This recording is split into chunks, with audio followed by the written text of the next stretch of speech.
Stand and join me in the pledge. I pledge allegiance to the flag of the United States of America and to the republic for which it stands, one nation, under God, indivisible, with liberty and justice for all. Next up, we have quite a group. We'll open up public forum if anybody's here tonight to speak during public forum. Go ahead. Yep.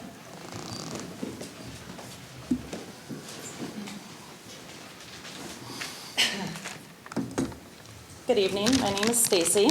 I am the general manager at Younger's Irish Tavern. I would like to take a few moments to express our appreciation to the DDA board, to President Malzahn, and DDA Director Elizabeth Miller. I have worked at Younger's for 10 plus years, so I am familiar with the downtown area. You have all done an amazing job the last few years to make Romeo an even better small town. You have contributed immensely to the increased traffic and revenues to our establishment. The innovative events, marketing of downtown Romeo, and the beautiful downtown crosswalks have been noticed by the countless visitors that we have come into our restaurant. The common theme through those comments that we have heard, whether it is from visitors from Winterfest, Vintage Fest, Peach Fest, Tilson Street, or Chambers Wine Walk, is that Romeo looks great and is a village with great things happening. So thank you for all of your hard work. It is noticed and very much appreciated. I would also like to give a big thanks to the homeowners and people involved in Tilson Street. What they have done is amazing year after year. Thank you.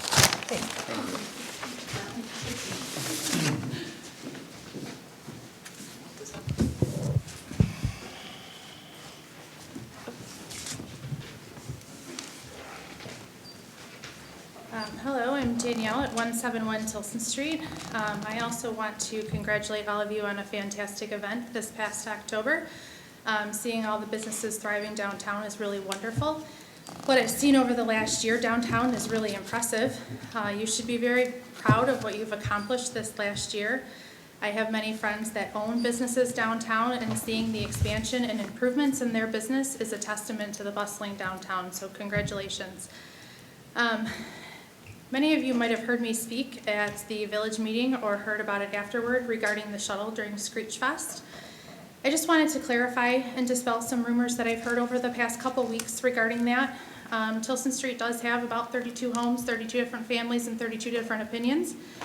I've never claimed to speak for all of them or have a consensus. You probably never will have one.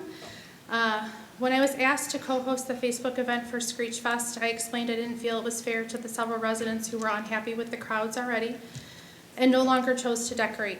I did explain that while our family loves Halloween on Tilson and we love that it brings 20% more revenue to downtown businesses, I can't act just on what I want, but I have to think about all of the residents and how it impacts everyone. It was shared with me at that time there was discussion about a shuttle to bring guests down to Tilson. I explained the troubles we had in the past and how several residents would probably not like it. From that point forward, transparency about the shuttle was non-existent. I asked several of you on the board about it, and no one had any information. I asked some people on the subcommittee and was told I had to go through the GDA office. At the village meeting, it was said the shuttle was not going down Tilson and no money was deposited for sponsorship of the shuttle. While technically these statements are true, they're misleading and kind of give a false impression. The shuttle dropped guests off at the funeral home to walk down Tilson Street. The sponsorship was paid for. It wasn't free. I have nothing against the Romeo Dispo and their business. They have every right to sponsor and promote their business when opportunities present themselves. I have a problem with them using Tilson Street as part of their advertisement. Dispo on Tilson was put on t-shirts, billboards, and signs around town. This gave the impression Tilson Street was sponsored by the Dispo. It should have been Dispo and Screech Fest. All the secrecy, smoke and mirrors begs the question, why did we need to split hairs and mince words? If everything we were doing was above board, why not just be transparent about it? It gives the impression some knew it wasn't a favorable decision. It seems we employed the easier to ask for forgiveness than permission mantra. At the village meeting, it was also said that I was slinging rotten tomatoes. I believe, as I'm sure all of you do, that feedback and facts are the only way we can learn and grow from history. We are not always going to agree on a specific topic and the details, but the residents of the village, I have a right to share my concerns and share my experiences with my elected officials. As board members who make decisions that impact residents as well as businesses, I'm sure you would like to hear all sides and have an informed decision. I don't believe bullying residents who come up for public comment is a good look for this board or any other. I'm humbly asking you to include include not only the board members, but also the residents in discussions. I'm almost certain most would have agreed with a shuttle that contributed to charity. We have 2 nonprofit organizations on the street. It's always been about giving back to this community. Please include Tilson residents in discussions for next year if you plan on including Tilson in your events. Thank you.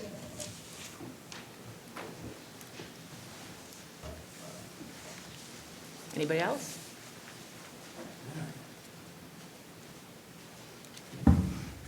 Madam Chair, board members, good evening. The reason I'm here tonight, and I'll use the address of 273 Chandler, because I've been there quite a bit, and I might not have been that visible since I've been gone for a while, but I'm really keeping in touch with what's happening, because I felt that I did put a little bit of sweat time in the area when I was out here on the MRP and working with Kelly and with Christine. And, it's just a pleasure to see, and with Zach, to see what's been happening in the last few years. The one thing that thrilled me the most so far is the pedestrian-friendly walkways that we kind of had some discussion with a long time ago and finally made it happen. The events are just phenomenal as far as what's going on. I can't really speak for anything else. I'm hoping that in the future that we do see a little more street closures. I don't know if that's been happening more so with the south end. I know back when I was involved, we had the north end, but not the south end. But kudos to everybody that's worked on it. And I know when we discuss it with people that are viewing that home, we talk about the walking, rate, score that the area has, and what's close, what's away, and what's happening in downtown. And it's really a pleasure to see the changes and the brightness of the streets down there. So thank you for having me. Thank you, Bob.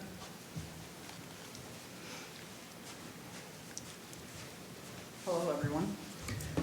My name is Lisa Hall, previous DDA director, planning commission member, ZBA member.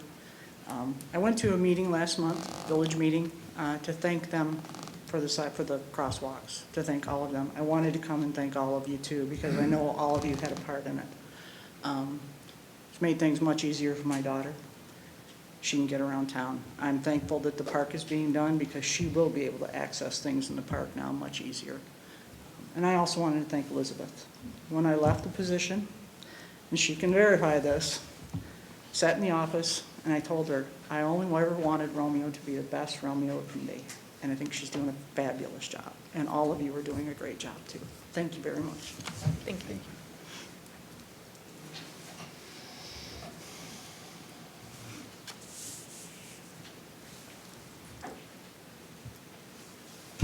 I'm not a public speaker. My name is Deborah Wingert. I'm at 212 Tilson, and I've been a Romeo resident for almost 38 years. Living on Tilson Street has had its challenges. And as a previous business owner in downtown Romeo, I appreciate what you are trying to do for the village. The restaurants, they survive through everything. COVID, Rustic Bluebird did wonderful through COVID. Retail businesses do not. I was a small business, and I appreciate, again, Elizabeth, what you are doing for the community month after month, bringing events to downtown. Again, I do live on Tilson Street. I had no problem with the shuttles. I did have a problem with Dispo. That was taken care of. I don't have a problem with the shuttles coming up and down the street. If you can get people to come into our village and visit the downtown area instead of just Tilson Street, that's what I would want. So again, I appreciate everything that you do for the community and for the businesses and everything else. So thank you.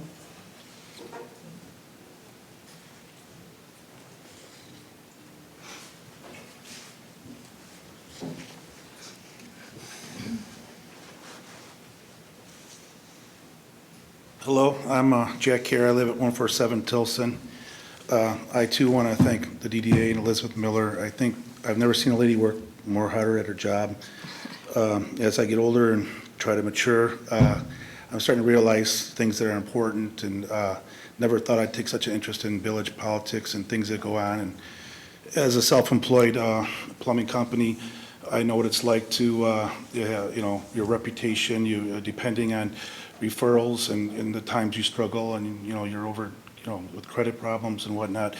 I can only imagine the pains that the business owners in the village go through with all the rising inflation, lack of employees, the whole 9 yards. I second what Debbie said. If we can do something to help the downtown, I think that's great. The Dispo thing, I think it's we can all say that, we wish that didn't happen. I don't think there was any ill intent. I too are looking for, ways we can shuttle people to and from, where everybody, I think it was a safe year. I would say that since I've been here in 2014, it was a bumper crop year for Tilson. I think there was very few incidents, and I think everybody really enjoyed themselves. So I want to thank you for all you do, Elizabeth, and everybody else. I think you're doing a great job.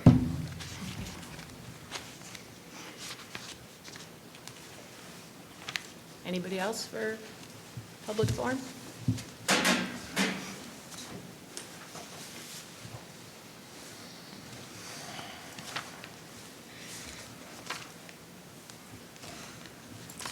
Hi, thank you all.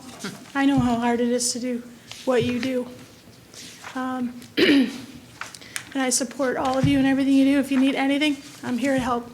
I'm Jessica Newby, brand new business in downtown Romeo, the Romeo Town Hall Soda Fountain.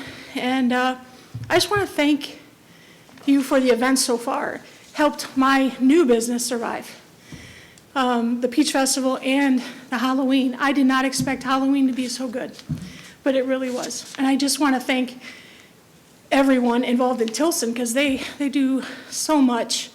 And I just hope to be a help to anybody who needs it for Tilson or whatever for the future, because I just love when everybody works together. So I just want to thank you again. Thank you.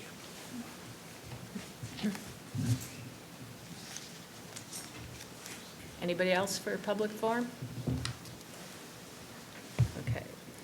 At this point, I'd like to thank you all for coming out tonight and coming to speak to the board with your concerns and with your praise. I have a statement on behalf of the board and the executive director. Any promotions done by Dispo was never authorized, encouraged, or endorsed by this board. The situation with Dispo and their marketing team was very unfortunate, and we support the residents of Tilson Street in keeping the Halloween event a family-friendly event. We look forward to working with you in the future to ensure a positive experience for all. All right. Can I get a motion to approve the agenda as presented? So moved. All in favor? I'm sorry, who was the second? Elizabeth. Okay. All in favor? Aye. Thank you. Can I get a motion to approve the minutes from October the 3rd meeting? I'll make a motion to approve the minutes. Support. All in favor? Aye. Aye. With the corrections that were at the table. I think everybody got the corrected page. Yeah, I presented them to everybody, yeah, thank you. Yeah, I had just the error on who made the motion for last month's minutes, so thank you, Kelly, for pointing that out. I appreciate, by the way, I appreciate getting that ahead of time, because then I can just correct it, and it makes it easier when going to do the minutes for the next meeting, so thank you. Financial report. Elizabeth? Yeah, so it is going quite well.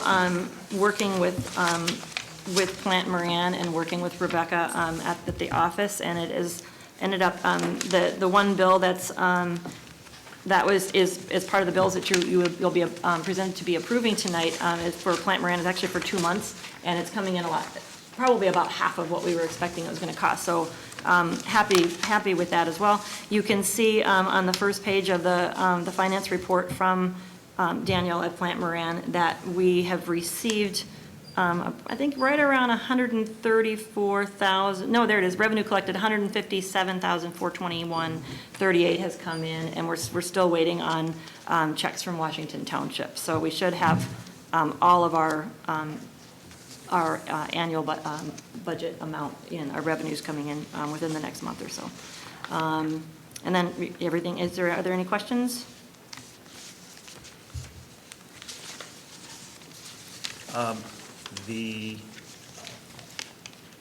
What's a busker payment? What are they paying? Oh, Other than the busker payment, permit. pardon? The permits I understand, but then it also says payment. That was revenue collected. Those are payments that they paid to be a busker. We didn't pay them to be a busker, they paid. Right, but why are they paying us? Because we have administration costs, so for example, they all wear a badge that says that they're authorized to Okay. come in, and so it helps us with some of our costs. So they have both a permit and a payment? No, they don't have to, there's no permit fee. They don't have to pay a permit for the village or Okay. at the DD. I guess it would be that's just what we collect for that. That's, follows what a lot of other That's fine. downtowns do. What's a performance permit then? They're listed twice, is I guess what my question is. So they're paying us, which you explained, for administrative fee, and then there's also a performance permit. I would have to check on that and get back to you as to why Okay. it's not the same thing on there. It might be the way that we put the note when those deposits were going in, so I can check on Okay. that and get back to you. Yeah, because there's a name listed twice. I'm not opposed to the money coming in. I mean, something like that, if we don't have to charge them, I'd prefer not charging them, but that's the reason for the question. Okay. Sure. That's a good question. Thank you.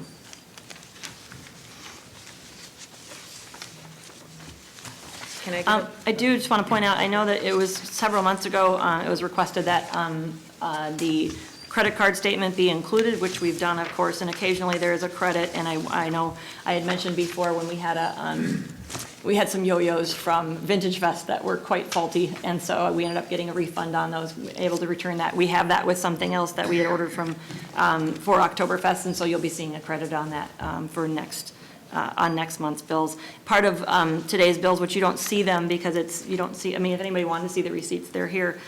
We did purchase 4 stop signs and we purchased flashers, and those have been quite helpful when we're doing the crosswalk guards. We did that for the horse-drawn wagon rides, and it was really helpful and made our serve students feel a lot safer knowing that people could see them, not just with the stop sign, but the lights as well, so. And those are reusable, so. Okay, can I get a motion to approve the payment of bills through October 31st in the amount of $8,797.23? I'll make a motion to approve. A second? Roll call? Poznanski, Yes. Rose, Yes? Parker, Yes. Hayes, Yes. Kellogg, yes, Malzahn, I'll abstain. There's 3 payments to Romeo Printing there for Okay. small amounts. okay, Stevens? Yes. All right. Okay, motion carries. Okay. Director's report. It's always hard. Look, I got it down to 1 page. I know, I said I was working towards that. It helps too that our events coordinator has a separate report for you all, which I won't read tonight. But, so for our November's report, Downtown Romeo in the News, the online article and video by Our Detroit Magazine came out, and the interview showcased all things Romeo Screech Fest, Tilson Street, and also Miracle on Tilson Street. They did the article and then also the video that they put out was a lot of fun. So it was fun to see how they use that and how to be able to promote downtown. And we did see an uptick in that. We saw, and I have a graph in there that you guys can look at as well. Another interview opportunity arose from interest in the nonprofit Miracle on Tilson Street. The parent company of Channel 4 was on site, and Nolan Kerr and I were interviewed about similar things from the previous interview. In addition, I was pleased to be able to showcase the 2022 Terror on Tilson t-shirt and speak to the nonprofit I guess I have a typo there, sorry about that. The nonprofit on Tilson, the Buzzley Memorial Foundation. Last weekend, a local YouTube couple was on site downtown and did a wonderful job filming our downtown. It wasn't discovered until after they had come and gone, and it was an honor to learn that they found so many projects we have worked on this year. They ended up going down the temporary closed alley, and they said, well, what do we have here? And they focused in on a lot of the painted stuff, which was the painted fence panels, which was pretty cute. Community collaboration, Macomb County, the Macomb Orchard Trail. The wayfinding signage on the trail is up and promoting downtown Romeo, while Serve volunteer McKenna Milne and I changed out outdated signage at 4 locations. And I just want to say, the outdated signage on the trail is from 2017. From a very long time ago. So it was fun to be able to do that. While we did that, we were welcomed and enjoyed visiting with countless cyclists, runners, walkers, and dogs. I included in your board packet, I got an email from one of the people that met me on this, and he just said, hey, I just wanted to know, I looked up downtown, it was good to see that. In collaboration with the village, DTE will be replacing 2 electrical poles in the southeast quadrant parking areas and the private driveway adjacent to the dry cleaners. This will take place the week of November 28th, and all tenants and building owners will be able to attend a meeting prior to work taking place. I have not heard from them yet when that's going to be. I hope they get back to me soon, but that's part of the infrastructure things that we look out for. I'm grateful Eric from Paramount Roofing had pointed out how badly that pole behind his building was leaning, and I'm also in talks with the dry cleaners as far as what the side of their building looks like, because that is not actually a public alley. That's all private property. The businesses own that. And so we're working to try to figure out how to work with that, working with the village staff as well to figure out how do we communicate that in a professional manner, but to know that it's not a public access point. With a tip from local resident Andrew Hale, we'll be working with SEMCOG on a promotional video, this is just next week actually, that the Romeo DDA will own and we will be able to use as we see fit. This is set to take place just after the decorations go up this weekend, so we can use this as a marketing tool for the Christmas season. I asked them, how often can you come out and do this? And they said, when do you want us to come back? So I said in the summertime probably, or possibly even in the spring. So that's wonderful to be able to partner with SEMCOG and know that that's something, another asset that we get to use as SEMCOG, and there's no cost. It goes along with their vision as well and their annual goals. Several opportunities under continued education has been presented for both board members and the executive director along with the municipality staff. There's an upcoming infrastructure webinar and grant opportunities that I'm pursuing. If anyone is interested in that, I know you all have gotten the emails from me on that. We could use some help if anybody has grant writing skills. I could use help with that as well. Downtown beautification, fall lighting and decor has been removed and stored for yet another year. Our Christmas decor, all lights and decor will be installed starting this Friday night, right towards the end of the ladies' night out. One thing that Matt Jarosz from Cold Frame Farm said, the last few years when he's done that, people get real excited when they start to see the Christmas, so I think that's why he likes doing it on the same night. Carl Brandt and his team of volunteers will be installing our Christmas tree-shaped light displays the week of November 7th, so sometime this week he's going to be starting that. The Christmas banners are scheduled to be installed next week after the lights and greens have gone up. And I'm excited to say that our fall theme fence panels will be removed and taken to Romeo High School tomorrow or the next day to be painted by the high school art students in collaboration, possible collaboration with one of the elementary schools. It might just be just the high school doing it. They'll be reinstalled to be enjoyed during the Christmas season and then also into our second annual Romeo Winterfest in February. It's another way that we continue to engage our community and bring in the budding talent of students of a variety of age ranges. The Santa mailbox is getting a fresh look by local artist Stephanie Suket-Felchek. Did I say that right? Did I pronounce her name right? Okay. The reveal should be scheduled just before Thanksgiving, so it'll be out there for everybody who's visiting with their family and they're on Thanksgiving Day writing those letters to Santa. They'll be out there in the new box, so of course they'll be put all over our social media. We invite all of our owners of the giant snowmen that came out last year that were put out to put them up dressed for Christmas, just like they're in the Christmas season. And then our snowman competition will take place in January to coincide with our Romeo Winterfest. On the second page, there's a graph, and it's really small type, and I'm sorry, but it is what it is. We did some projections with the Placer AI data with Macomb County. And some of it has a forecasted data, and they went back from all the way to 2017 to see what kind of visits the DDA got, and then also what were the visits that, the downtown district, sorry, and then what kind of, and I was surprised they could actually hone in right on Tilson Street. So that was interesting to see. And so it's been a consistent uptick. There was not a drastic rise this year actually at all. And forecasted would put it right in line with what it was last year. And of course, 2020, you can see that data as far as the forecasting. But the visits, as far as when the data was collected up to the 21st, it was actually down from previous years. But we'll have actual numbers later. But this was an example of just to show you what I can do with the talent of Madison, because I don't know how to do these graphs, but she does. But the data we can get from the county is, and for business owners, you all can get this too, to see, okay, if this data comes in, if we see we have an 1.5 hour stay average time of patrons coming into the village, and you as a business are not doing well during that time, how do you pivot and change your marketing so you can possibly capture some of those dollars coming in too? This is really valuable information. I have included a couple, any questions on that? Yeah, really quick on, Sure. on that data. So the numbers that we're seeing for October 2021, those were, that's through the end of October, but the ones for 2022 are only until the 21st? Correct. So Okay. if you look down at the projected data, the forecasted would be right around, would be 68.6. Okay. Under the forecasted, correct. So the 28, right, is not, because that's not including all 30 days, the Gotcha. 31 days of October, yeah. So we'll have, but you'll be able to have those by next meeting. We'll Yeah, know they were, exactly what it sure, was. yeah, absolutely, yeah. Any other questions on that data? Okay. It's for those of you who like numbers, it's kind of fascinating to me. In my head, I think things are going better, right? But to see the actual data is pretty exciting. I did include, just so that we had it as part of the documentation, I included a letter that I had received from one of the Tilson Street residences, and she's aware that her email was included in the board packet. I wanted her to know that. But just so that you could see how it is I handle difficult conversations in a difficult situation, and let people know that we absolutely hear them. I wanted you to also see what kind of communication went out in regards to that. Not that my face had to be on there, but it is.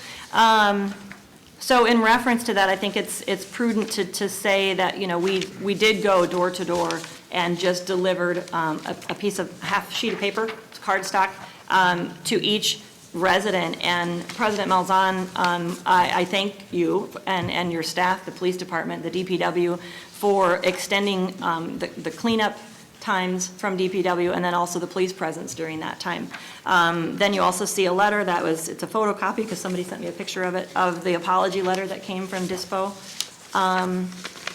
And then last but not least, there, if you look farther back, you'll see the events report. I have a pretty serious typo on that, that Elizabeth Kellogg caught today. The shuttle service, I'm very happy that we did not pay for that. The first weekend, there were 4 riders in 4 days. So we did not bring a bunch of people down to Tilson Street, or back even from them, because it was really to get people moving back and forth. If 400 is not how many people rode the second weekend, it was 40. So I'm very grateful for the donation that DISPO did as far as the in-kind donation, paying for that. But it wasn't a huge success. Every day I did go out, putting those signs up saying shuttle. It looks like a party bus, if you will, so it didn't look like a shuttle or say a trolley or something like that. But we tried it. And luckily we didn't have a price tag attached to it from our own budget, so I was grateful for that. So are we done with the shuttle then, from considering that, like, it's not something that we're going to try again next year based on what numbers we saw this year? Is that what I'm? Sure. So that's a good question. So if you go back to the letter that President Malzahn wrote, that went to all the, and it was also put on the Tilson Street private Facebook page, so that everyone saw that as well. and one of the things that she wrote was this, and I remember this conversation from last year because it's just been a year ago now when there were a lot of upset people, and rightfully so. It's pretty chaotic down there. So what she wrote on there was, after the dust has settled and the decorations have been packed away, I welcome an opportunity to sit down with all the Tilson Street residents to once again engage in an open dialogue. This is a beloved tradition that benefits Romeo, and we need to work together to ensure the public safety, family fun, and our love of all things Romeo can be aligned to how this Tilson tradition has grown. And I believe the village has an intern working on Yeah, something. Did you want to speak to that? Because So, you yeah, have that. Post-event, following up with our chief of police and getting a report, we closed Pleasant Street. We had a request from the residents to also close Pleasant Street on the 31st for trick-or-treating because there were so many people and small children walking to try and get over to Tilson. So they asked, and I said, absolutely, if there's support from the residents, we'll send an additional police down there, and we did. And so as follow-up, Chief Dan said, really, he thought it was a safety issue, and was glad he saw that it was quite valuable, and we'd certainly like to talk that further through. So what I also initiated with Brendan's help is to do some research in some other municipalities on how they handle crowd control. So we were trying to think of some other similar places, the big bright light show, right, the Cherry Festival, where it's not necessarily one location that people are coming to, but a big crowd that's kind of congregating in a downtown area, and what their policies and procedures are. So we're in the process of getting all of that data so that hopefully we can develop a process or a policy that we could then apply to our conversations to say, hey, do you think this would work? Because we do want everybody to be safe, and whether or not we think that the trolley would work or a shuttle would work next year, it's all part of the conversation. We tried it. We know that once it was posted free shuttle, we had more riders, because the first weekend it didn't. So it's possible that it still may be a viable option. We don't know, but looking to sit down, the beginning of the year as the dust settles and everybody is done with all of their decorating for all of the seasons, we can sit down and just have a conversation. What works for everybody? What were the takeaways? Did we have any problems? I did know that there was really no incidents. One parking ticket was issued on Tilson Street in the vicinity. There weren't any altercations that the police had to interfere with. They didn't see anything, aside from maybe some extra litter. But we employed our DPW to come out with an extra trash pickup on Sunday to try and alleviate some of that. And obviously, we brought in a third police officer, so we had 3 officers that were on those streets. Again, just trying to make sure that we were offering as much assistance as we could to the residents. So. And we did have I had a conversation with the, I'm not sure what his title is, but the Knights of Columbus who do the parking over at St. Clements. And so had a conversation just as far as, the lighting or some other safety thing just with people passing through there. So there's a lot of people who want to be part of that conversation. So I think we just leave it, see what happens when that community meeting. Do we know, I know we didn't pay for it, but do we know what it costs? Yes, right in there. I believe it was $8,300. Yeah. Not cheap. Yeah, it was not cheap. And and I will say, it's in the letter as well. No, actually, it's not in the letter. One of the things I'll call it a debacle, for lack of another way of calling it anything else. President Malzahn and I did go to Brandon, the DISPO CEO, and I said it would really alleviate a lot of concerns if we took your logo off the shuttle. And they agreed to it. And we cut it off of the A-frames, and they agreed to that as a sign of showing their remorse for the way that this was handled. And I give them a lot of credit for that.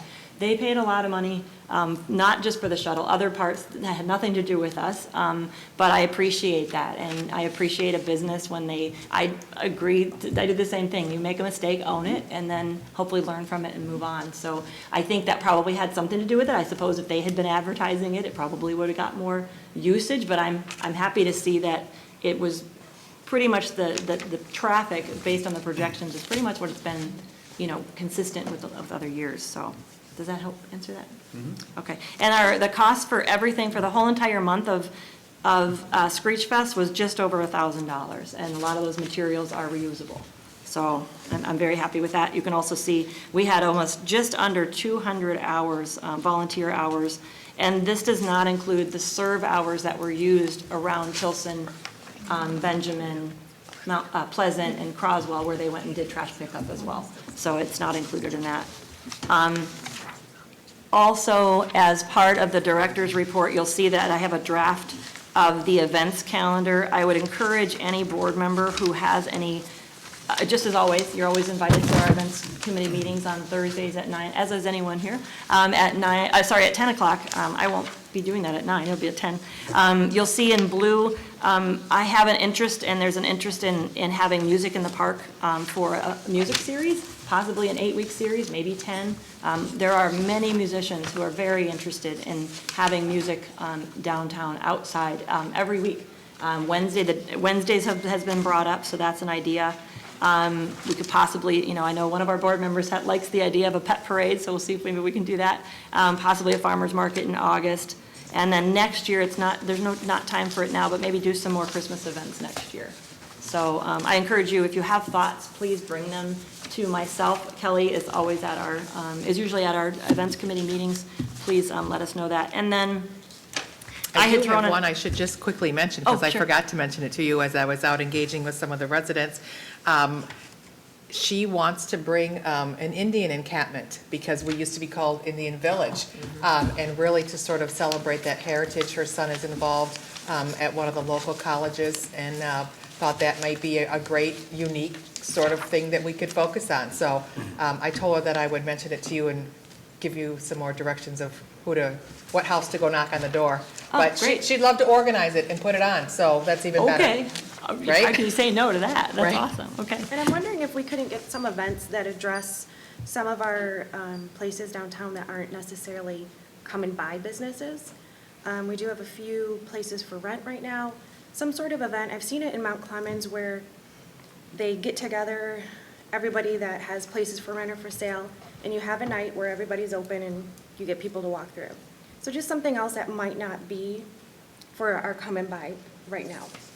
Actually, I'm glad that you brought that up, Megan, because that is something that I know that when Janine Saputo was the director, that was something I'm told that she did, and she was quite successful at that. That is one thing we'd like to do, and we'd also have to like a coffees and conversation, just for people who might want to say, hey, what's happening in downtown? They can come in. And in fact, I think, John, you and I talked about that in your coffee shop one day, because I started talking to a business, and then now they're looking at renting a space, because we just happened to be standing in line together, and their water was off. That's why they were there, when the water shutdown happened, and so that's what brought them. So thank you for that suggestion. The last piece that I just wanted to point out is the planning committee volunteers. You will notice at the bottom of that, and this is just a draft, but our preliminary numbers as of right now from January to the end of October is just under 800 hours, not including outside work. So I'm very humbled by that, but I'm also very proud of that. We have an incredible team of volunteers that come every week, some who can't, some who Zoom in because they're teachers in another district or within our district, and they'll take their hour break and they'll call in. But Madison's done a wonderful job of just kind of breaking down of each one of our events that we've done, and that doesn't include some of the hours that she's not even aware of that there's volunteers. So I'm grateful that we have this data, because I think it's important for you to see. Is that helpful for you to see that? Yeah, Elizabeth, how many business owners typically attend these events and residents? The events committee meetings? I mean, I've been to them, but just so you can Yeah, elaborate. it's been a while. I would say, what do you think, about 6 to 8? That's what I was gonna Something say. like that. Constantly, yeah. You've had more? You've had Consistently, yeah, about 6 to 8, yeah. Okay. And that's been really helpful, and I'll say, we could not have done Screech Fest the way that we did it had it not been for a business like Michigan Junk Tea, their MJC Marketplace now, saying, we want to do more events, but we're not expecting you to do them. So if we do an event, can you support that for the whole downtown? That's how Witches and Warlock came about. And so some of the other events that different businesses are doing, I know the coffee shop has done them, the cottage next door, she's done a few different events that we can promote. I know we've had, a lot of the restaurants, of course, that have concerts and whatnot, have done that as well. So, And you've been doing these meetings for about almost a year, right? Yes, we started doing the first planning event meeting was with the idea of some kind of a winter festival, and that was the day Madison walked in and said, my mom saw this on Facebook, I'm here to volunteer. And any residents can attend this, Absolutely. any business owners? So It's on the DDA website? It is, That they it's can on our participate? events, it's on our event. You know what? I need to put it on there, actually, Okay. so thank you for. Well, just so, reminding me. like, anyone in the audience knows they can be part of that. Absolutely. Thursday, 10 o'clock. Coffee and bagels. Yeah. Any other questions on that? If I can, I guess, make a comment, I want to kind of direct this to the board. And I look at this more as a next year, not a response necessarily right now, but just my take on wonderful October. And this is, what I'm looking to do here is help Elizabeth. You're stretched very thin. Love having you. I want to save you as an asset. So specifically, I'm going to mention Tilson. I've mentioned this before to the board. I'm always looking at our DDA boundaries, and I think that Elizabeth's concentration will be best if we try as best we can to stay within our boundaries. And you know, again, you did fantastic on this. It seems to me like this Tilson project is more of a village project. Police presence, closing of streets, events that happen outside the DDA. I think the DDA should definitely, and I would love to be part of the conversation and give our input and figure out a way to help the DDA boundaries and the businesses therein. But I, for some reason, think the spearheading of that is outside the DDA and might be better suited for whether it's a village committee or I don't have the answer there. But we have a year now to work on this, so I'm putting it out there now, so maybe other people have ideas. And it might be the right way to go, but I just think that Elizabeth's should be concentrating a little bit more on some of these events which are being pulled off wonderfully, and I think are definitely helping the businesses and in turn the residences, and I'd hate to lose that. So those are my comments regarding your report. Great job last month. I'm thrilled. Thank you. Question. Sure. I don't see the item listed anywhere else, but last meeting, we directed Christine, I believe, to take to the village council and offer to fund the purchase of the congregational church properties. Nothing happened. Hold on. Is it here somewhere else that I don't see it? No, but Then she's the director and she's our liaison. it's not on the agenda, so that would be your board. She's their director, and she's, would be the liaison with I the board. understand that, Bill, She's but- giving a report. She was at the meeting. I'm asking her Okay. what Oh, happened. because we did come out of closed session and there Okay. was a motion. Okay, I had to change this chair. It is squeaking like crazy. Do you hear it? Oh my gosh, it's like crickets. I'm sorry. Well, I wasn't at the meeting, so. Every time I move, it's just like creak, creak. Does anybody else hear that? Is it just, I mean, now it's really high. Oh, well, it is what it is. Okay, so in response to that, nothing happened. There really isn't anything to report. It went to village council. Village council didn't act on anything. And then it went to auction and it was purchased by a private party. And the details of that I'm not aware of. It went for $585, and everybody in town knows Jeff Rapp bought it. If you don't know it, you're the very last person I in the know village. the name of the person that bought it. Other than that, I don't Yeah, know what his plans are with it or anything like that, so. As far as I know, he has no plans for it, but the question being, we made an offer of $500,000, the biggest expenditure this board has ever made. And I would expect that there would be some reaction to that.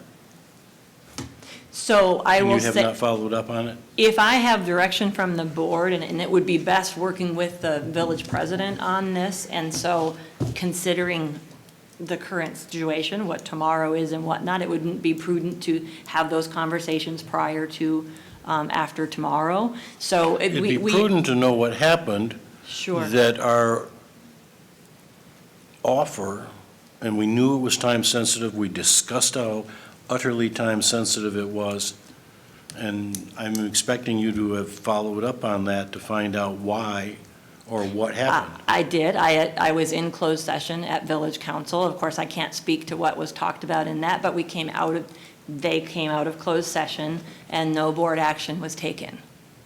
on what the DDA had offered to the village. So And you to can't- that, I will, You cannot give us any indication as to why or what, or, well, we don't have an attorney present, but it's my understanding, anything that's talked about in closed session cannot be talked about outside of closed session. And I yeah, but you're not a member of the village council. You were there as a witness or as a representative of us. Correct, but in a closed session, at this point, I will not incriminate myself by talking about something done in closed session. I sit on another board. I sit on the Romeo District Library Board. I've been a board member for 14 years. I've gone through 2 lawsuits from the township, both where the district library won. I'm very aware. I've had a lot of information from attorneys, and I am absolutely not going to incriminate myself on that one. I can't do that, Bill. Sounds like they didn't want our money, Bill. Pardon? They Said didn't it want our money. sounds like they didn't want our No, money. they didn't, there've been 2 pieces of property talked about since the first meeting of this board, which was in my office. The first was the Congregational Church, and the other was the former car dealership.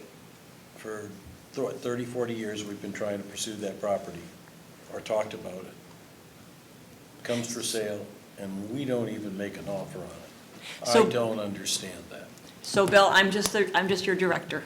I do what the board directs me to do, and so, but I will say, one of the things that you proposed at last month's board meeting that I am so grateful for is that you proposed that we expand the DDA boundaries, and I was doing a happy dance inside. So if that's still on the table, I would love to be able to figure out a way to expand the DDA boundary to include the Congregational Church, or even go to the south and include some of those other properties. It was specific to the Congregational Church. Well, correct, but what my point is that I think I would imagine that there's an opportunity to have further conversations.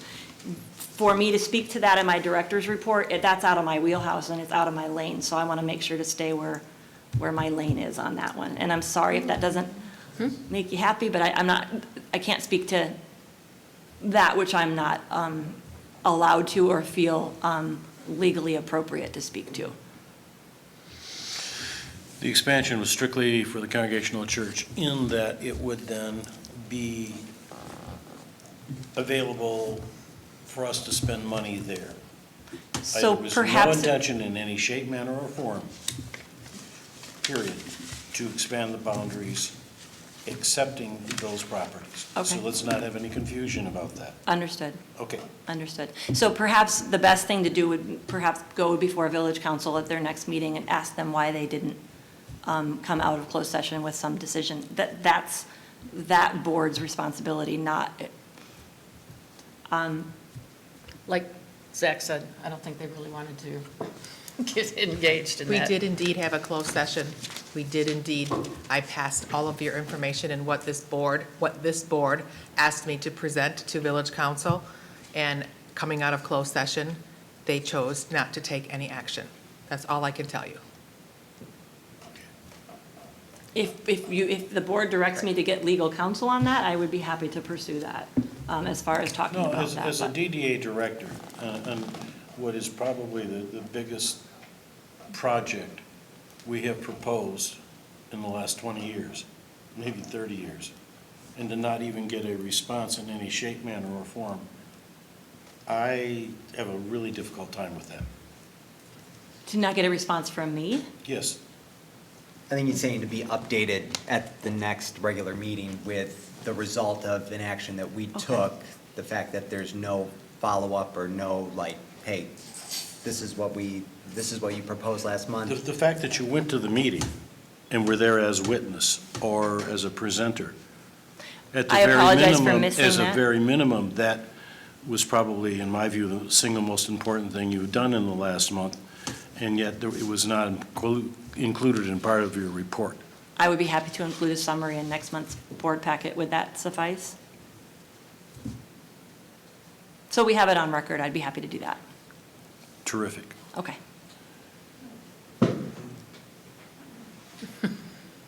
Okay. Up next are funding requests, and I don't think we have any for this month. Committee reports. I know the policy committee has not convened. The parking study, Zach? Sure. I'll speak on this. Okay. John And Greg and Carl. Okay. We met last week, and Elizabeth joined us as well for that meeting, because we wanted to discuss the closure of the alley that was temporarily shut down, which we made the recommendation for. I think there was a little bit of confusion. We kind of put the cart before the horse and took it to council before the board actually had a chance to look at it. And John had made a great point that we need to look at this and see how the closure of that alley would affect parking. Most specifically, the Bailey Street public parking lot off of 32 Mile Road and the public parking that sits just west of the strip mall where Four Corners Diner is. So we kind of discussed the pros and cons. We looked at the, I wouldn't say the proposed layout that was sent to us, but we all got that in our email at one point of what that alley could potentially look like. So we were basically just trying to make a recommendation to this board, who would then make a recommendation to the village board.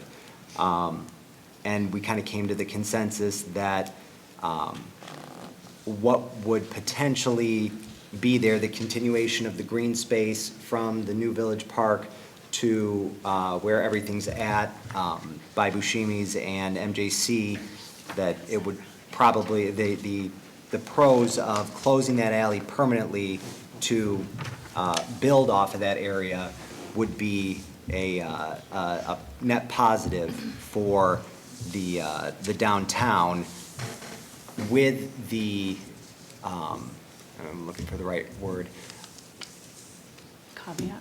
with the caveat that the building owners of those facilities sign off on it and basically say that that's okay because they're the people who have to rent these buildings out. Just because the people who are in them now are okay with it, we want the people who own the actual buildings to also give their sign off and say, yes, we are okay with that closure taking place. And I think we basically, from the business owner standpoint, I think there was only one person that we didn't get a sign off for, correct, Elizabeth? Yes, initially, and then there was, on the second go-round, there was another business that didn't, she's just got some other circumstances happening, and she was just too overwhelmed to be able to sign it at the moment. Yeah, so there were two on the second go-round. Okay. That did not, and one was out of town. The other Okay. one was out of town. So, yeah, it was the consensus of the parking study committee that we do make the motion to propose the permanent closure of that alley to take to the village board at their next meeting. Zach, at the last council meeting, Mr. Patel, who owns Buscemi's, was on record as saying that the closure of that alley had deeply affected adversely his business. And I was there, John was there, Elizabeth was there, and certainly the village president was there, and we all heard that. Was any credence given to his statement? Not his statement specifically, but those who were, there had been, just the people who hadn't signed off on it. We knew there was a reason why he didn't sign off on it, He says it was hurting his business. He stood right there Which, and said that. and part of that consideration was the fact that that alley was closed right when he took over that business. So I don't know how what he's using that information to determine that it was hurting business. I can't say for certain because he's owned it, when we shut that down? Yeah, April, maybe? May? And it was- May 1st was our closure, so it was sometime, April or May. And that was right when he took over that. So no credence was given to his complaint. Zach's giving us a parking update, correct? We're not making any decisions right now. No, he's Well, making a it's recommendation. It's a recommendation And I'm to bring asking to this him board, if he took because we're into gonna have to make a vote on it. consideration Okay. what Mr. Patel had to say at the last meeting. We did, I don't know the specific statement, but we did take that into consideration that. It was a very short, and Elizabeth was there. John was sitting next to me, and he said, "It's hurting my business." So I have a recommendation, if I may. Go ahead. You had your. Oh, okay. Do you want to, do we want to give him the floor? Well, may I make I guess what I'd like to say is we're not actually, I would prefer that we don't make a decision on this tonight, and here's why. If I have board direction to pursue having the communications with the property owners, that's what I would like to do. So one of the things that the committee decided was that I should reach out to each of the property owners to get their thoughts on all of this. The other thing that was brought up that didn't come up was looking at our quadrants, and you all have the parking map that I just handed out. There's a couple extra copies over there. But to look at not just, because the southwest quadrant, as you all know, that was redone about 10, 12 years ago. And there was a lot of controversy over that at that time too, about it being done. I think everyone would agree that that quadrant looks phenomenal compared to what it used to look like. And so I remember, Zach, one of your thoughts would be coming to the public and actually taking this, and it's just got my chicken scratch on it, but taking and saying, okay, if we beautify this one, what might our plan be to beautify the other quadrants as well? The continuation of the So that there's project, a long-range goal here. It's not just, hey, this one looks fun, let's take care of this. No, it's not that. This is part of placemaking and beautifying downtowns, creating walking spaces that are safe. I've had several residents say, I'm so glad that alley is closed. I used to walk through there and almost got hit several times. Whether they should be walking through a drivable alley or not is not the question. Safety is. Pocket parks are a huge thing within downtowns. And so we could create some things. There's grant money out there. SEMCOG has grant funds that are available only through the end of the year that we could apply for. But if this board chooses to not move on that, I will obviously respect that. We've had somebody bother to come to a meeting, which he's never done before, because I've never Absolutely. recognized. Why don't we let him say whatever he's going to say? So, Of course. Kelly, it's up to you. Hi, how are you? Sam, right? Yes. Good to see you again. Hi, everyone. Hello. Hi. Yeah, when she brought in a proposal of closing temporarily closing the alley, and there was basically, let's try them out. And at the time when I'm seeing it, the traffic, people used to come from that side, like from from Van Dyke side, coming to the plaza. We've seen that it's been slowed down, and I confirmed with the previous owner, Mr. Roy. Mr. Benz? Yes, and he said that is supporting a lot to the business to us, And I have a person working right now, his name is David. He's working from like 15, 17 years to the location, and he is saying, we've been slowing down. We've seen, people used to use that alley for a lot, and now we don't see those kind of, the people suddenly coming by, like passing through. So that affecting us a little bit. I have the numbers, I can pull them out of the reports. That's all. Do you own the property itself? You own the building, or just, you do? Yes, sir. Okay, so that would be part of the caveat of getting the people who own the properties there to sign off on it. Right. You know what I mean? So we would definitely, we're requesting your input and your sign off on that for anything that we move forward with, just so we're clear on that. But, thank you. Thank you. Can I ask a question? Has anyone taken consideration to markers at the beginning of the alley that notify people, the businesses that are back inside the alley? Because I lived in the Romeo area for 22 years now and discovered the Buscemi's one day because I needed to park over there somewhere and had no idea it was there. So maybe at the beginning of the closed alley, we could have, like a signpost that says Buscemi's is this way and Fort Farms is that way, whatever. Yeah, no. It may cause traffic to go that way, that may never have gone that way before. And actually, thank you, because we actually, you refreshed my memory at the meeting. We did actually discuss that, not just about directing people to the next street over, which is Newberry, which still has access to Buscemi's, but not just doing a sign there to say public parking this way, but we proposed potentially signage that would go in the back lot of where Buscemi's is there, that would also kind of direct and show where those businesses were. So that was part of the conversation as well. And that is part of the wayfinding signages, and if anybody's been to Marshall, thank you, Sam. If anybody's been to Marshall, Michigan, I have amazing pictures on my phone. I was just there when they had their Skeleton Fest, which was pretty exciting. But they have some beautiful wayfinding signage, and I did show that to the committee. I think I might have shown it to Kelly, I believe. But that is one of the next things we'd like to do. It is in the budget to do wayfinding signage, and it's also part of our master plan as well. So if anybody wants a copy of this, I have many of these at the office. I'd be happy to show that to you. Thank you. You're welcome. Oh, that's right. I So, remember giving that to you. Just really quick, because we met because we were under the impression that time was of the essence. I think the village granted an extension of the temporary closure until the end of the year? December 31st. December 31st, okay. So we're saying that we want to push this back and not bring anything to the board until 2023 as far as the decision on this alley No, closure? I think another 30 days. Don't we have until, December 31st. yeah, so we have the Right. December. Megan made the village- motion to keep it closed until December 31st, after which it would be reopened. Is that correct? So there's 2 more village council meetings, to answer your question, and 1 more DDA meeting. So you could allow Elizabeth a little bit more time to do that work and reach out to those business owners and bring it back to your December meeting, still to get it on village council's agenda before the end of the year.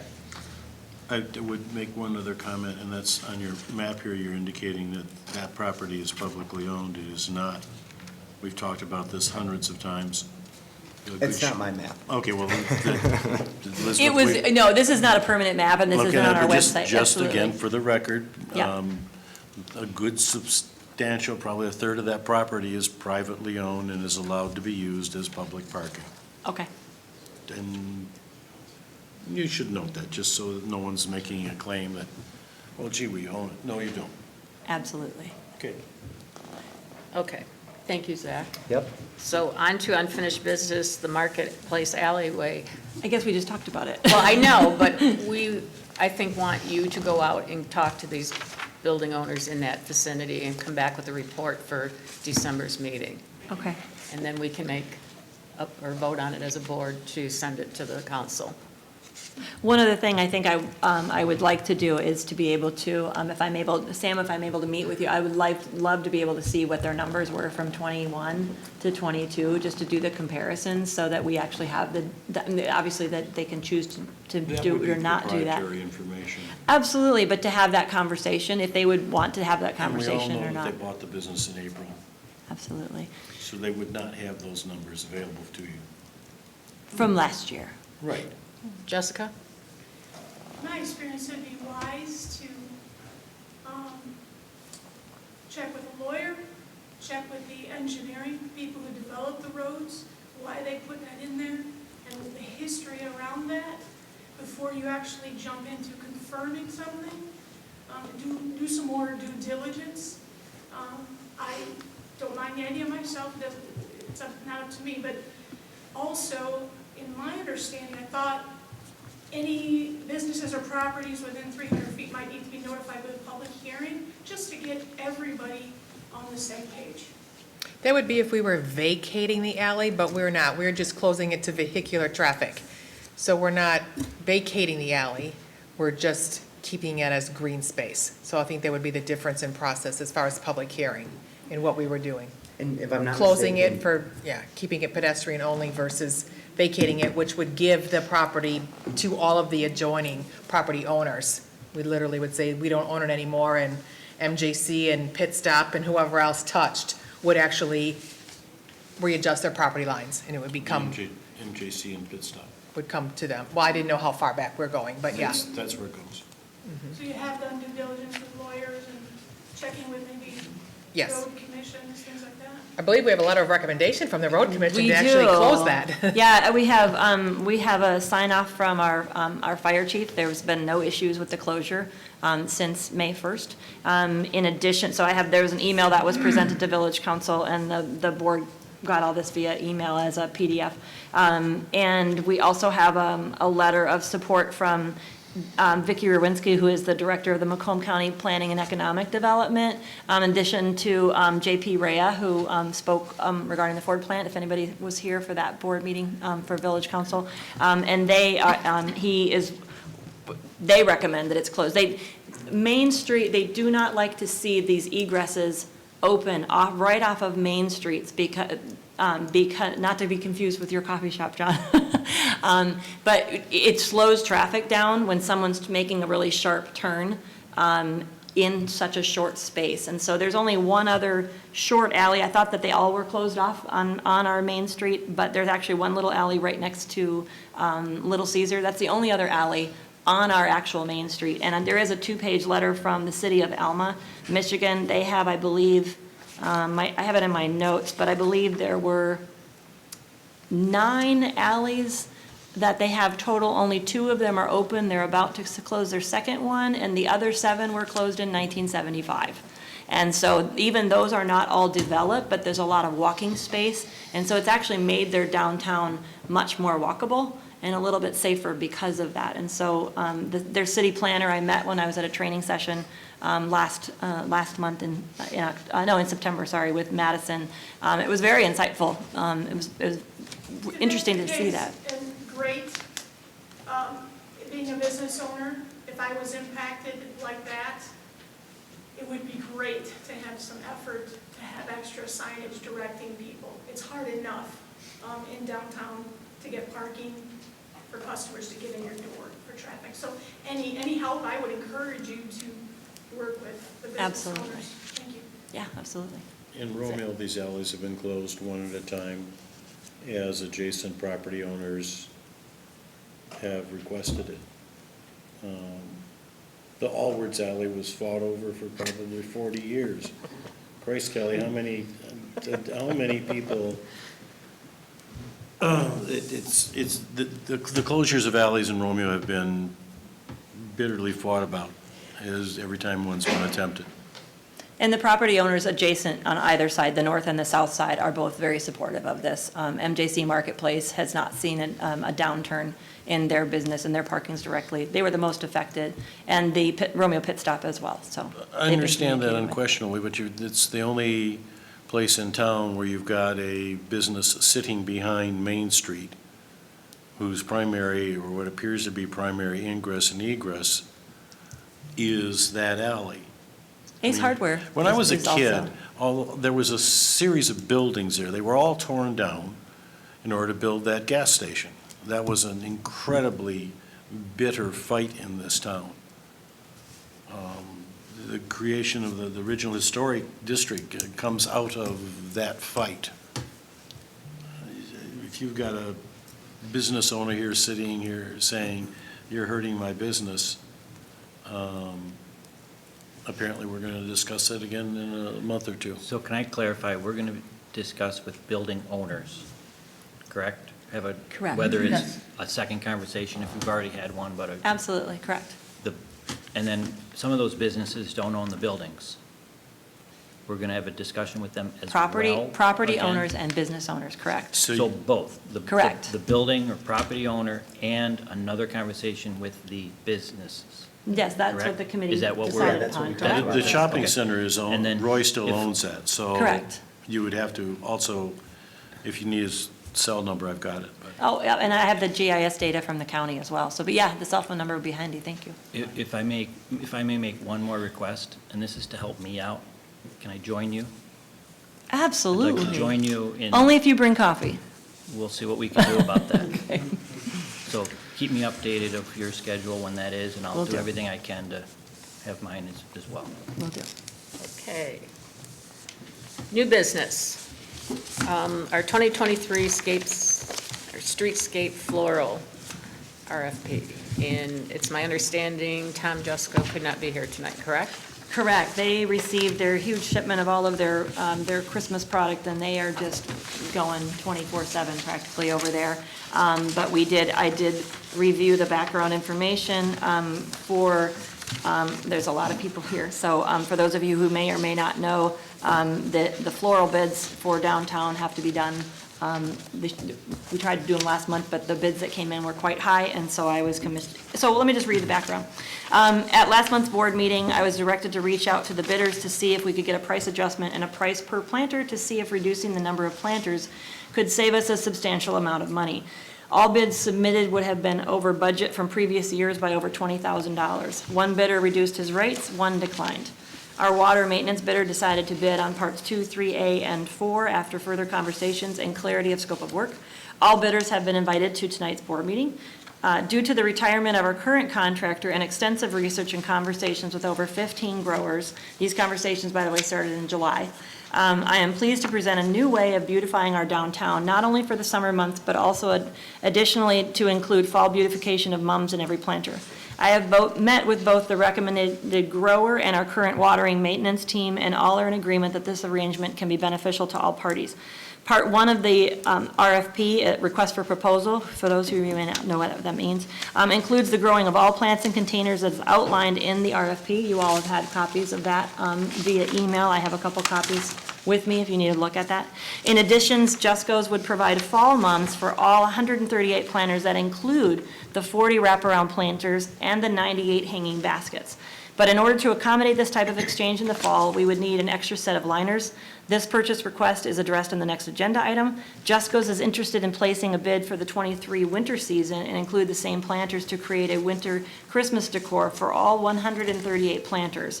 This would allow us to keep up the hardware and baskets year-round, which would also cause less wear and tear on the hangers and the hardware, but it will also cause less wear and tear on our light poles that do need to be repainted if we are keeping them in the future.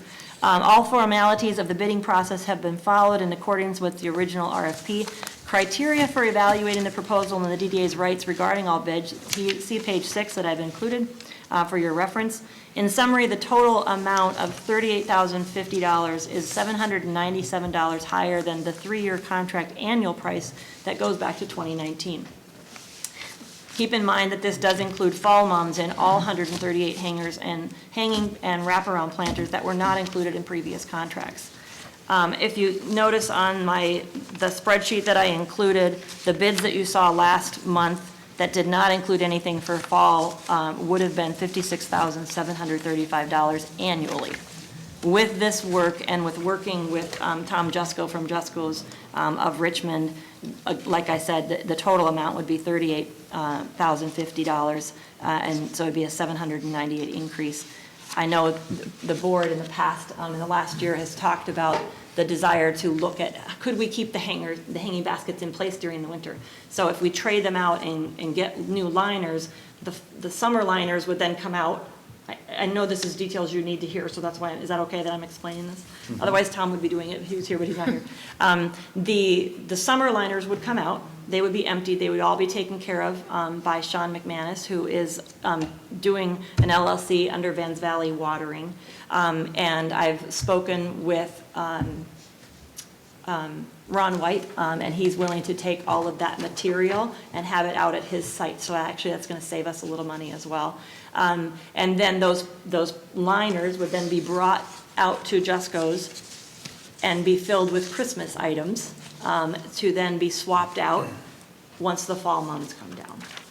So and I talked with the owner. You'll see that in the next agenda item. But we don't know what the summer contract or the winter contract for next year, but I have a feeling we're actually going to save some money in the winter contract because those green, the garland is quite costly, and just putting greens in those planters, it's a different look. It's a neat look, but that's not being asked to be decided on. That's an option that we could do for winter next year. Was there any discussion as to additions, for example, the new parking area, to adding? No, because there aren't any planters or light poles in those spaces. So no, I was not directed to include that. So no, it wasn't even on the radar. So under the recommendation, I put it into one motion because there's a part A and there's a part B. The RFP was complicated because I had to do a complete rewrite on that, and I'm grateful. My husband has a lot of experience with that, with the government, so he helped me modify some things. There's part 1, 2, 3, 3A, and 4. And Sean McManus and I sat down and we worked through a lot of the particulars, and what we will do is sit down as a team together between Tom Jusko, myself, and Sean to say, okay, how does all this look? And they're pleased with how this could go. And I'm pleased to present you with bids that are only $800 more, not $20,000 more, and we get more. You get more. And the price to have it from what it was to 2017, I'm very proud to present this to you. I just want to commend you. This was a tremendous, arduous labor, hour, right, intensive research, right? You put a lot of time and effort into trying to come up with a plan that would be money saving, and that's huge. And I know, because I see her on a day-to-day basis as she's coming by, I think I'm going to do this, or I think about this, or what are we going to do about this? And I really appreciate all the effort that you put in this. I think this is a great solution to our budget problems, and I think it's going to allow us to maintain the beauty in our downtown that everybody's used to seeing in those beautiful hanging baskets without having to compromise with putting one per pole or skipping every other pole or bringing back the more pots that are going to be on our sidewalk. So I can't thank you enough for really finding a solution that's going to be workable. So Thank you. I'm going to make a motion to approve the 2023 streetscape floor bids to the following contractors pending signed contracts in accordance with the 2023 RFP terms and conditions. Part A, Parts 1 to Jusko Greenhouse of Richmond as presented in the amount of $15,000. And then B, Parts 2, 3A, and 4 to Vans Valley Watering by Theodore McManus as presented in the amount of $23,050 with additional fungicide treatments to be billed at $250 each. I have a question. I'm sorry. Second, anyone? I'll second it. Okay, I have a question. Wouldn't this motion be contingent on the next motion, 11AI? No, because you could vote the other one down, and then we just wouldn't have mums. But that's included in this motion, if I'm not mistaken. No, well, I mean, Well, it is if you don't have included. if you don't have the planters, you just don't have the mums, right? Or the conversation could come up at another time, I suppose. So the pricing, Yeah, basically I don't he's mean to saying. complicate this. Yeah, no, that's The okay. next motion is for the planters. For the additional The liners. additional liners. Yes. Which are needed for the first motion. No, so I see the confusion in that. What I will say is Tom Jusko, who's been to Jusko's? I mean, they're beautiful, right? And you go on their website, their Facebook, they do Armada, they do Richmond, they work with their DPW, actually, they have a full-time staff member on their DPW in Richmond who takes care of the waterings of these. But to answer your question, John, he said, what I'd like to do is basically throw in fall mums, because I would love to work. He said, I'm sorry, Tom, I'm telling your age. He said, I'm 52, I want to do this for 10 years. I would love to have a long-term contract with the village, or the DDA. The mums that are going in the liners in the next potential motion are free. That's what, Is the what you conversation just- he is and what I I just had, heard. he's like, I'd like Are to they- do mums in there as Are they well. free for the next, how many years? This is a one-year contract. A 1 year, so they're free for the next 1 year. Okay. All right, I don't want to complicate it, it just seems like Sure. I would have done this opposite. Those are gorgeous. I'm not debating Okay. either one, I just want to make sure. We have that- I'd love to invite you into the process we if you got need the 25 second hours one, and next year. We need the second one for the first one to. Okay, so we have a motion, Fully. and it was seconded by myself. Can you do a roll call, Elizabeth? Yes. Kellogg? Yes. Malzahn? Yes. Hayes? Yes. Steven? Yes. Parker? Yes. Let's see, Rose? Yes? Poznansky? Yes. Okay. And just as an added note, I do want to say, I've had a couple of the businesses in the industrial park that have reached out to me and said they would like to be involved in some sort of sponsorship, and so I'm interested to present another idea to you all next month. There just wasn't quite time. There's a hefty board packet tonight, so I'll be talking with you about that later, how we can maybe offset some of these costs as well. Okay. So, to John's point, I'd like to make a motion to approve a one-time purchase of additional set of plant liners per the quote in the amount of $3,738. So that we will have mums. We will have free, a vehicle to place free mums for the year. I'm sorry, was that support by Poznanski? Okay, all right, support. Okay, any discussion on that, Kelly, or do you want me to read the recommendation or talk about that anymore? or- I think you've explained it to us through the other, roll call, please. Okay, Hold on, really quick. Okay. These have, the background here, the liners have a 10-year warranty, or our planters have a 10-year warranty? they all do. So these have a 10-year Yeah, that's a warranty as great well. question, actually. Okay. So, when Ray from Vans Valley purchased these back, I believe it was in, January of 2017, they have a 10-year warranty. When I called the company, the owner happened, the inventor actually of them, he's right here in Michigan, answered the phone. And so he said, yes, I will pull, he's like, I remember when you bought those for you guys. And he said, I will absolutely send you the paperwork so that you know you have a 10-year warranty on these. One of the pots are made in Imlay City, and the other one, I believe, is made in Davison. So they're Michigan-made as well, but they fit inside of our current holders. Great. Planters. Roll call. We ready? Okay, all right, Kellogg? Yes. Malzahn? Yes? Rose? Yes? Hayes? Yes? Poznanski? Yes. Stevens? Yes. Parker? Yes. Okay. Next up on the agenda, new business, is the calendar for our meetings for 2023. However, it did come up that through Parks and Rec, they have the time slotted as 7 to 9. I'm asking that we move it to 6, like we've been meeting for this, most of this year, just my, I'd like to see 7. Just my, 6:30. So Elizabeth had happened to mention to me that she's coming from Pontiac now, and so that's why I had some of my background in there. So you all get to decide what you want to do with that. I don't care either way. I like it better at 6. That's just I my do personal too. opinion, but 7 I can still make work. It's not the end of the world. I'm flexible. you I want, do think there is something to be said for consistency. All the other meetings, with the exception of the HDC meetings, are at 7 o'clock. And so for the people, the residents who want to join us, they may not just be aware that this board meeting is meeting at a different time. So for that reason alone, I would suggest 7, but I don't mind the 6 o'clock early start, because then I get to go home and, I had 2 messages this week, 6 or 7, 6 or Right. 7. Yeah, I got a few People are, yesterday too. I did have a previous meeting, somebody mentioned to me they missed it because it was at 6 instead of 7, which they're used to. right. I'm happy compromising at the 6:30, if you guys think that might be a good compromise and change and help. I say pick 6 or 7, keep it Okay. simple. I can be flexible. To Christine's point, I think that makes sense, having it consistent with other meetings. So I'll make a motion to give it, we don't even, well, yeah. It's You do, currently yeah, at 6, you- so we you- did by make a law, you motion do have to approve change it. to 7. Mhm. So make a motion to change it to our start time for the 2023 year. Back to start at 7.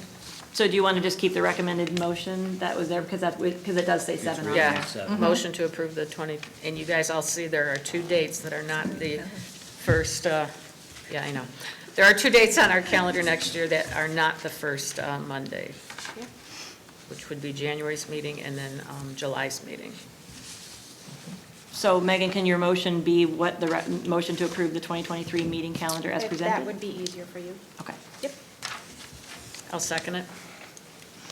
All in favor? Aye. Okay, I hope I remember to come at 7. You didn't ask for nays or abstains. Pardon me? You didn't ask for nays or abstains. Oh, Any opposed? any opposed? I'm abstaining. You're abstaining? Yes. Okay. Do you want to tell us why? or- No. I think I have to put on the minutes, I have to say what the reason is for abstaining No, I from a don't. vote.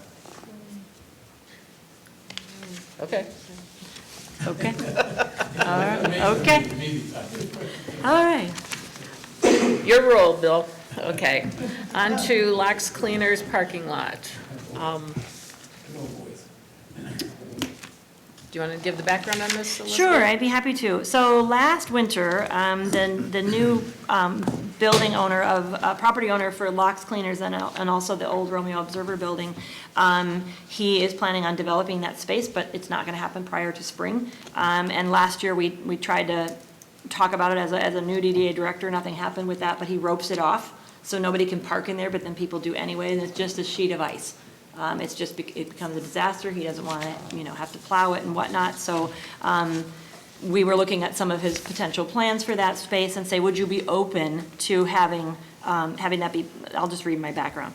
The owners allowed general parking on his lot during the warmer months. However, during the winter months, it's not possible as he's not plowing or salting the space, so it needs to be roped off. We have the opportunity to use this space for public parking at no cost. We would just need to plow and salt it.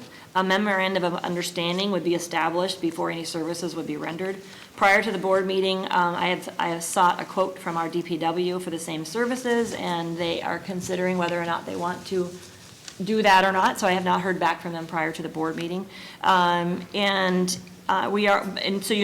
obviously are in need of additional parking in our central business district. This would be a welcome amenity for our businesses and also for our guests.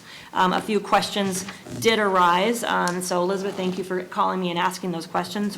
The couple of questions she asked was, how many parking spots are there? So in between those two buildings, there's 11, and also right behind the Locks Cleaners building, there's an additional 8. So the quote from Ron White Services, it's $80 a push. I called him for the additional right behind there, and he said it'd be an extra $20. And then there's the salt rate as well. As we all know, parking is a premium in downtown, and to not have access to all those spaces would, I think, be a detriment. And it's also a safety issue if people are going to park in there anyways. So that's what I'm presenting you. Until you know the cost of the salt, or at least some estimate therein. It's on there. It's actually item C on the $260 per ton, quarter ton minimum. Yeah, but that doesn't tell you what he's actually planning on placing there on each. He says a quarter ton minimum. Minimum. I understand that. I have employed plow people before, and you might find yourself shocked out of your mind at the cost of salt. I'm going to have to say, I hope we could trust our White Services to, do what they need and no more, and, be above board on that. He's giving you the rate of $260 per ton with a quarter ton minimum. Right, but you don't know how much he's applying. Was he gonna put the whole ton He must on at have once? some estimate as to how much he's going to be putting down on each one of those. Pushes, Ronnie's not, my God, he's been doing it for 50 years. And he has an outstanding reputation in this And that's community. I've worked with him for 14 years. That's my point, is that you could vote this next month and ask him, how much do you estimate we're going to spend on each salting? So are you suggesting that it would make a difference if he said, I'm going to use 1 ton of salt every time I push? Yeah. Okay, and you would have an objection to that, versus if he needs 1 ton, right? But you're asking if he's saying he's going to use 100 pounds per push. Right, I understand what he's going to charge. He's not giving us an estimate as to how much he's going to use. 150 a ton, great. Are you going to put down 2 tons each time? I guess it would depend on Mother Nature and what she's throwing at him, right? I understand Is it just that. a snow event, or is it a snow event and a rain event? Is it icy? Is there ponding and pooling? I don't know. I would think we would probably give him some direction. How do you want him to do that? That's my concern, and my answer is, are you gonna say if this a snow event of 3 inches or more, Ron is just gonna go plow, right? Is he only gonna plow when Elizabeth calls him and says, hey, there's snow over there? Or is it anytime there's a dusting, is he plowing and salting? He does right? have standards, and when he doesn't, I think it's like 2 inches, okay, or 3 inches. I have had contracts with Ron before. He's incredibly honest, and he knows what he's doing, but you don't have enough information here to vote on this tonight. Can we put together a maximum? Is there No, you anybody can't. educated enough to know, well, a maximum of? Okay, so An amount? one of the things we're not talking about here is public safety. I mean, we have, No. public safety is kind of a big deal, and that does- becomes an absolute sheet of ice. Yes, it's private All property right, that's do you- being provided. Do you have something to say? Yes, Dan Griffin, I own the Romeo Barbershop, so I actually really benefit from, that parking lot there as well as the other businesses around here, or around that section. I'm surprised this is even a conversation about Ron White or any snowplow. Why doesn't Moneybags, who bought these two buildings and hasn't done a thing with them for 2 years, plow his own parking lot and sidewalk? I mean, I've had senior citizens the last 2 winters that gotta walk in the street because that sidewalk's not plowed while cars are going by and splashing up on them, and I just feel like as an entrepreneur, if you're gonna buy commercial property with a parking lot, especially in downtown Romeo, then you're gonna plow your parking lot and shovel your walkway. The gas station, the Shell gas station, his parking lot gas station is plowed, but the corner sidewalk there is not. And, because I walk that way every day, so I walk through snow on the new crosswalk there, so I don't know who's gonna shovel those crosswalks, because the other crosswalk closer to me, the northwest corner, that's usually not done too, because the people who shovel the sidewalks around my building just do the sidewalks and then leave that corner all sludgy, So that whole north side of 32 has not been plowed good for 2 full years now since this guy bought these 2 buildings. So, like I said, I don't even know why this is a discussion about Ron White and what he's gonna charge. That guy should plow his own parking lot. Like I said, since I benefit from that parking, I would rather chip in to help him plow it out of my pocket than have tax money pay for that guy's plowing of his parking lot. Unfortunately, our ordinances can only be enforced on public right-of-ways. So we did make sure that we published in a newspaper, the Macomb Daily, our snow removal ordinance. So that will now, this year, allow us to not have to send out a letter. In previous years, we have a snow event, we have to have the police officers or somebody report where the sidewalk isn't shoveled, and this is village-wide, so it's not just downtown, right? And then we have to go through the process of drafting a letter, sending a letter, and then giving them 24 or 48 hours of which to remedy the situation. By that time, Mother Nature's usually out, right, and the sun has come out, and it's a waste of labor. So we changed the ordinance so that we now can say, within 24 hours of a snow event, you must clear your sidewalk. If not, we will have our vendor come and do it and invoice you for it. So that's hopefully going to help us expedite all of the sidewalks to keep everything safer. The same thing occurs in our central business district, the area along 32 Mile Road. Mr. Bauer has been notified that he must keep that clear and maintained at all times. But we do not have an ordinance that makes him plow his parking lot, which is why he has roped it off. Well, And last year, everybody just sort of broke the tape and parked there anyway, which then compacted the snow and then made it more icy, and it was problematic. Like I said, it benefits me. If you guys want to spend the money so that, Moneybags doesn't have to cough up a couple bucks, then it benefits me, but I just don't think it's right. Well, we don't want to have to, I agree with you, right? We don't want to have to, but if it benefits the downtown, is that a conversation that we should have? Can I Right? ask this question? I'm assuming that this does not include the cost of doing the sidewalks that are along the west side of the Observer Building and then leading up to Locks Cleaners on the. No, because it's the parking lot. No, I know, but. He would still have to He maintain has to those maintain the sidewalks. Himself. Yes. Correct. But if those aren't being maintained and we're paying all this money to clear out a parking lot, but the sidewalks aren't maintained, it's a vacant building, is somebody gonna be out there the morning of, when people start walking to the barber shop or wherever That else? is a great question 'Cause for now Mr. you're- Bowers. I can give you his number so you can call him and ask that question.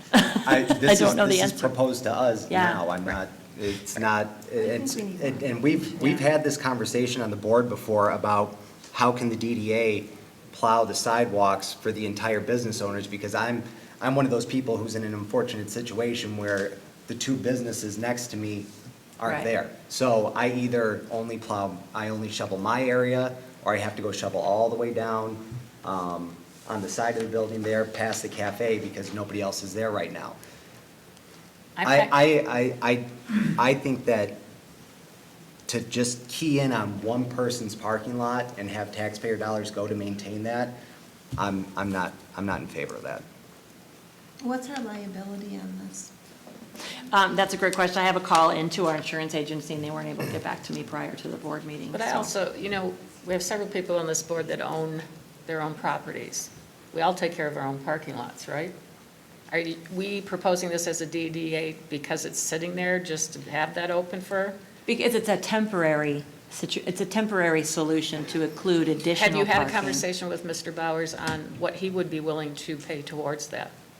He said nothing, right? He He's said like, he "I'm would going to not rope it charge off." for us. He has not been charging for people to be able to use his parking Well, in this without, kind of weather, yes. But well, at all. But it's private property. He could have signs up that say, towing. If you park here, I'm going to tow you because you don't have permission to park here. So if I can make I didn't realize this. I thought this was going to be one of the easier parts of this board packet, but my suggestion would be to table it. Well, here's the thing. I agree. We have impending snow. I would ask that you approve it for 30 days. Perhaps, Dan, if you want to talk to the other business owners around you, and if you guys want to foot the bill for this in the upcoming winter season, I think that's a great solution, perhaps. But we have businesses that you are benefiting from private property that you park on without permission, and now I'm coming up with a solution for you to be able to continue to park in those spaces at a small cost to the DDA. But that's not my call. I do as I'm directed, so. Elizabeth, I would need to know what our liability is. You Sure. know, if someone parks there and gets out and slips and falls, who's responsible for that? So Our insurance carrier would have to cover it. Also, we don't have a price on the salt. So I'd make a motion that we table this till the next meeting. Second. So do you, okay. You need a motion to do that. I didn't realize you needed a motion to do that, but okay. All right, and that was by Parker and then seconded by Zach. Hayes? Okay. All in favor? Aye. Any opposed? I'm opposed. Just for clarification, are you asking Elizabeth to come back next month with the liability information and an approximation of how much salt would be dispersed on that size lot? If he No, salted on the every parking lot. time? On the parking, you said sidewalk. No, No, I she said said on that size, Okay. that size On lot, that, on the parking. on that, Yes. that parking that Yes. he's proposing to. I just wanted to Wouldn't- clarify, is that what you're Right. asking her to Yeah. come back with? Okay. Wouldn't we also need a not-to-exceed amount on that as well? Because, without knowing how many days of snow you're getting, you could realistically find yourself where, I don't know where this is coming out of the budget, though, too. It could be You could find pushing $1,000 bill there. $10,000. You could easily find $1,000 bill there. Oh, Or it could be absolutely. none, if again, Mother Nature decides to be nice. I don't know. I don't know what it looks like. There's been years that we did have the contract If I on the let you use my DDA. parking lot for free, and I don't plow it, will you come plow it?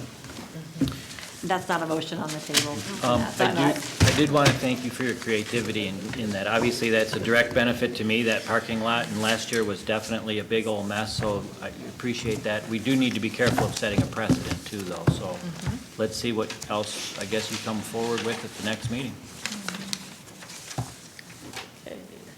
Board member comments. Would you come back to me, please? John? I'm good. I'm all set. Christine? My only two comments would just be the upcoming events that we have going on. We have a ladies' night out happening next weekend. I'm My thunder. stealing your thunder, I'm sorry. Okay, then, right. And our Santa parade and tree lighting ceremony on the 1st. So, okay. Ladies, oh, Donna wanted to speak. Yeah, I am so sorry. I'm one of the people that did 6 or 7. So you thought 7, right? Oh. So, may I speak? I'm so sorry that I'm Sure. late. Okay, thank you. My comment was just about Screech Fest. So I'm here along with my husband and our friend John, who helps at the store, to thank you, the DDA board, for supporting the positive efforts going on throughout our downtown. In years past, the month of October, we've enjoyed increased sales over the other months, excluding Peach Fest, of course. This first Screech Fest has brought many new visitors to the downtown area. We have increased foot traffic every weekend. Our sales have been better this month October, than in any previous October since starting our business in Romeo 22 years ago. This is just one example of why we are so appreciative of your being open to trying new things and promoting events, which in turn helps our business. We also want to thank Elizabeth. Her positive attitude, vision, relentless work ethic have increased the morale of our town. She's amazing as we see her moving cones and signs late at night. Elizabeth is a problem solver, not a problem keeper. Elizabeth's motivating force has energized us at the store. We've had so much fun working together and making new friends. Being a small business owner is challenging. Having your support allows us to reach new customers and keep our doors open. Once again, thank all of you for supporting and promoting our small business. Thank you guys so much. Okay. Ladies' night out tomorrow night, 6 to 9. Okay? Not tomorrow. Tomorrow? Oh, no. Friday. What is today, Monday? Monday. Yeah. Friday, the 11th. We'll be there. 6 to 9. You start at the chamber. I'm good.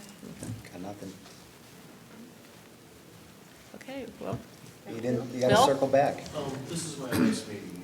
My resignation is to be effective November 21st at 6:59 PM. The next council, the next village president will have an opportunity to appoint somebody new. I appreciate the time of being here. I was here at the very first meeting of this organization, and this is my last. I'd like to make a motion to adjourn. well, you get to do that then. Well, thank you for your time. Support. I think Megan might have beat you Oh, to sorry. the support on that one. All in favor? Aye.